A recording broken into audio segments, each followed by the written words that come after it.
আসসালামু আলাইকুম। আজকে দেখাবো ফুল রোস্টের রেসিপিটা। আর এটা হলো রোস্ট। এটা হলো ঝালের গুঁড়া, লবণ আর লেবু দিয়ে সুন্দর করে মাখায় রাখছিলাম ১০ মিনিটের মতো। তারপরে তেলে ভাজছি। ভাজার পর এই যে এই কালারটা আসছে। আর রোস্টে আহামরি আমরা কিছু দিই না। আর এটা হলো গরুর মাংস। এখানে হলো ৪০ কেজির মতো গরুর মাংস আছে। আর এটা হলো বিয়ের প্রোগ্রাম ছিল একটা আমাদের। আর রোস্টে আমরা সর্বপ্রথম পেঁয়াজ, তারপরে হলো লং, তারপরে হলো বড় এলাচ, ছোট এলাচ, দারচিনি, গোলমরিচ, এটা তো সবাই চিনেন। আর চিকন পেঁয়াজ, এটা সুন্দর করে কালার গ্রিন করার পর তারপর হলো বাটা মশলাগুলো আমরা ইউজ করি। মানে এই যে এখানে দেওয়া আছে হলো চিকন পেঁয়াজ, আদা, রসুন, তারপরে হলো বড় এলাচ, ছোট এলাচ, দারচিনি, তারপরে হলো পিসা মশলাগুলো আমরা ইউজ করি। হালকা করে ভেজে নিই। ভেজে নেওয়ার পর তারপর হলো হালকা করে কাঁচামরিচ সামর্থ্য মতো দিই।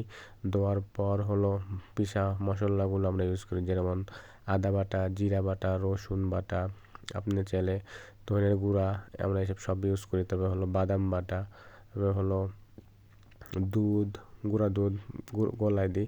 আর এটা হলো জিরার গুঁড়া, আপনি জিরার গুঁড়াও ইউজ করতে পারবেন। এটা হলো ধনের গুঁড়া, এটা আপনার স্বাদ মতো দিবেন, মানে যেমন রোস্ট তৈরি করবেন তার।